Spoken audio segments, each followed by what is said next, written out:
save her. The car appears to have come under fire from Israeli tanks. Well, let's speak to Eylon Levy, Israeli government spokesperson. Mr. Levy, thank you so much for joining us, first of all. I do appreciate your time. Now, Israel and its allies do maintain Israel's right to self-defense after the horrific attacks of October the 7th.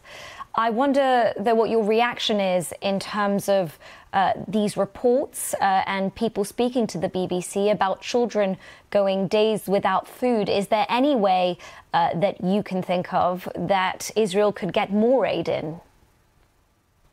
First of all, thank you for mentioning the October 7 atrocities. I do so many interviews that completely neglect to mention the context for this war, the fact that this is a war that Hamas started with the October 7 massacre, and that's vital context. Israel wants to see as much humanitarian aid enter the Gaza Strip as possible. That is why we have excess capacity at the Israeli crossings for more trucks of food, water, medicine and shelter equipment to enter the Gaza Strip. We encourage countries to send more. Unfortunately, we have a problem at the moment that the UN agencies on the ground responsible for distributing that aid are struggling to do so at the pace that Israel is facilitating its entry. That is why, for example, the Kerem Shalom crossing is closed on Saturdays at the request of the United Nations, because there is more piling up on the other side than they're able to distribute. Now, we are calling for the international community to activate aid agencies that have responsibility and experience distributing aid in other disaster zones to replace UNRWA, because UNRWA has failed and UNRWA is a Hamas front. Just today, and I don't know whether you covered this on your show, we revealed that underneath UNRWA's main headquarters inside the Gaza Strip was a Hamas server farm, a whole computer bank right underneath the main UNRWA compound in the Gaza Strip that they have been covering up. So we think that other aid should be on the ground and distributing the aid civilians need. Mr. Levy, and UNRWA hasn't responded to those allegations yet. I do know that they've already they've dismissed. It has responded to well, they've denied the fact that Israel has been calling out their organisation. Of course, some of the accusations you've made there. They've insisted that they've sacked.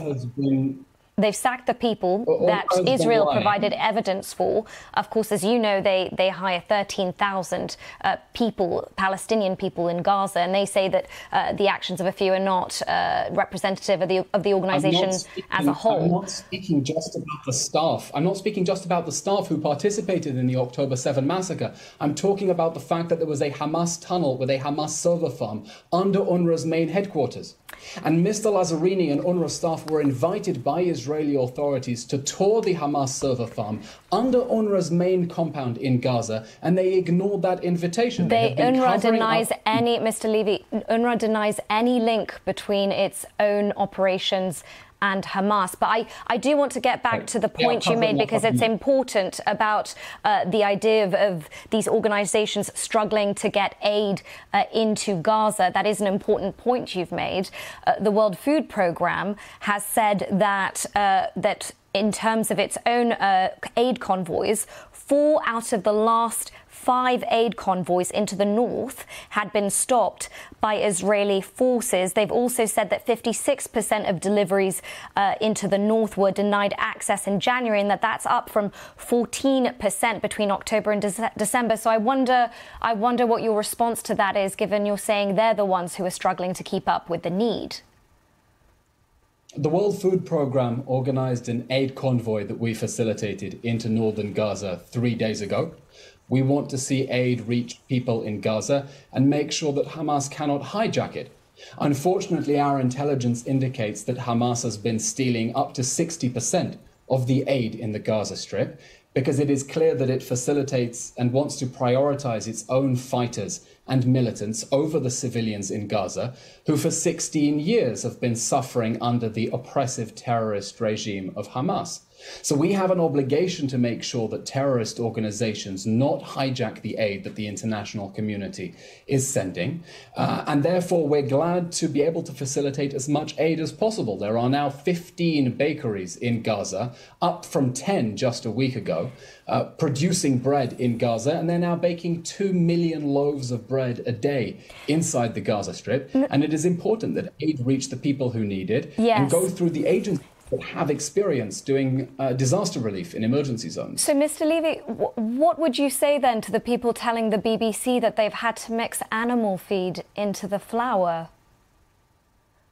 That sounds horrific. We would encourage them to go to areas where Hamas is not trying to use them as human shields. Let's remember that northern Gaza is an area that Israel urged to be evacuated 1 week after the October 7 massacre.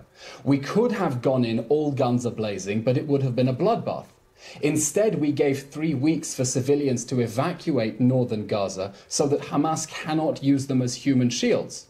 We know, for example, that Hamas built underneath Gaza a tunnel network 1.5 times the length of the London Underground, with tunnel shafts poking out in schools, hospitals, homes, mosques, etc. That's why we've been urging civilians to get out of areas that are dangerous, out of areas where there is still active fighting. And Mr. Hamas Levy, is trying to... where are those areas? The reason I ask this is because we've been talking about Prime Minister Benjamin Netanyahu ordering the Israeli military to conduct evacuations of Rafah, where a ground operation is to begin. Lord Cameron, the Foreign Secretary here in the UK, is deeply concerned about operations in Rafah. The US, a staunch Israeli ally, has said they think President Joe Biden has said he believes that it's been over the top. The military operations have been over the top. And as you know, and you must have heard, we've said that at least 1.4 million people are sheltering in Rafah because they don't know where else to go. So where is safe in Gaza? At the moment, we're advancing on Rafah because Hamas started this war with 24 battalions. We've destroyed 18 of them. There are 4 still in Rafah. And we are determined that the response to the October 7 massacre will be the destruction of the terrorist army that is threatening to do it again and again. We understand that unless Hamas is defeated, we are only inviting another October 7 massacre. Now, that is an understanding that is shared with our allies, with the United States and with the United Kingdom. That is why Lord Cameron, for example, who has spoken so forcefully in favour of a sustainable ceasefire, has previously written that can only happen after Hamas lays down its arms. Unfortunately, Hamas isn't inclined to lay down its arms, nor does it want to let hostages out in exchange for more aid.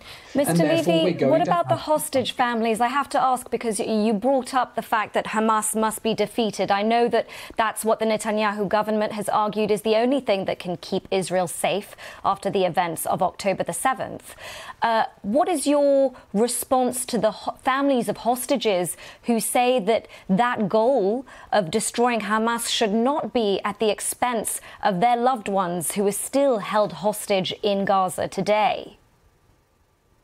First of all, the families are right to apply every pressure they can to get the hostages out. Hostages, we fear, are being starved and tortured and executed and raped in the Hamas terror dungeons as we speak. And so the Israeli government's strategy has been to put unrelenting military pressure on Hamas to release the hostages. That's how we got the last 110 hostages out. Because in exchange for every 1 day pause in the fighting, Hamas was willing to release 10 hostages until December 1st, when it decided to stop releasing all the women and children and to resume rocket fire on Israel. Now, we have an obligation to bring all of those hostages home and to make sure that Hamas cannot take hostages again. This war has to end with the destruction of Hamas because the first thing it did after it brutally abducted 253 hostages was to tell us that it wants to perpetrate another massacre again and again. And so we have no good choices or no good options at the moment. We have only excruciating moral dilemmas. And Mr. our Levy, strategy is apologies for interrupting there, but when it comes to those choices that need to be made, do you believe that hostage families, as well as the Israeli people who are growing increasingly dissatisfied, according to the polls and the protests we've been seeing with the Netanyahu response, do you believe they should have a say?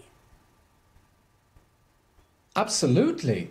It's vital that hostage families speak out and meet leaders around the world and tour the world and raise global awareness about the plight of the hostages who have been denied access to the Red Cross, denied medication, denied the most basic humanitarian mercy. It's the reason that I'm wearing this little yellow pin over here, the yellow ribbon has become a symbol of identification with the hostage families because we're all worried sick about those hostages.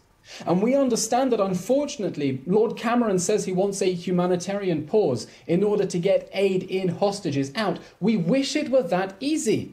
Hamas isn't interested in releasing the hostages in exchange for more humanitarian aid. Hamas is trying to use them as a bargaining chip in order to escape this war on its feet. Hamas is trying to use them as a bargaining chip so that after the October 7 massacre, it can emerge unscathed and live to fight another day and commit more massacres. And that's why we're determined to take all the hostages home and destroy Hamas. Mr. Levy, you mentioned Lord Cameron. Part of his concerns, as are part of the Biden administration's concerns, are also the deaths, the tens of thousands of Palestinians who are said to have been killed in Gaza as a result of this war. I have you on the programme, so I'd like to put this to you. The BBC's been reporting on Hind Rajab, a 6-year-old girl who went missing in Gaza City last month, and she's been found dead along with several members of her family, and it said that it was because of Israeli fire. What's your response to that? I've seen those reports. They're deeply upsetting. I'm not personally familiar with the details, and I'm sure that the military is investigating. Israel, of course, does not target civilians. We are targeting Hamas. Hamas, unfortunately, has a modus operandi of trying to hide among civilians. We know that it has waged war out of hospitals and used ambulances to transport its terrorist fighters. And that strategy of trying to use human shields has placed civilians in harm's way in a truly brutal, sick and evil fashion. But I'm really not familiar with the details of this very upsetting case, and so wouldn't wish to comment further. All right, Mr. Levy, thank you for your time. We do appreciate it. Anytime. Thank you very much.